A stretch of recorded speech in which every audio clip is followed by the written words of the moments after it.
Жер бетінде Алла Тағаланың құдіреттілігін көрсететін көптеген терең ойлаған адамға көптеген дәлелдер бар. Алланың құдіреттілігін көрсетеді. Аят деп атамыз ғой. Аят деген сөз не деген сөз жалпы? Аят.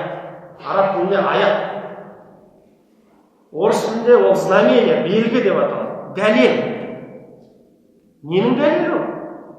Алланың сүрелерінің ішіндегі аяттар ненің дәлелі? Алланың бар екендігіне, бір екендігіне, құдіреті шексіз екендігіне дәлел. Аят деген сөздің мағынасы осы. Дәлел.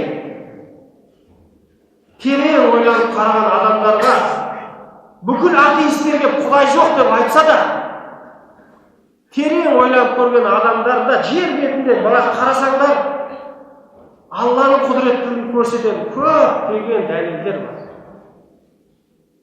Демек, сол үшін біздің матурidi ақидасында Алла Тағаланы ақылы бар, ақ пен қараны ажырата алатын адам Алла Тағаланы табуға міндетті дейді.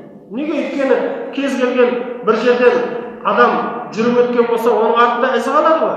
Ол адамның жүріп өткенін көрсетеді. Қарапайым адам ақыл жүгірткен кезде бұл жерден адам жүріп өтті ғой деп ойланып, сондай нәтижеге бара алатын болса, мына әлемде санша болып жатқан құбылыс Алланың белгілері емес пе? Ойланған адам таба алады. Пайғамбар келмесе де Алланың бар екендігін таба алады адам. Ақыл. Өйткені Алла Тағала сол үшін бізге ақыл берген, сана берген, парасат берген.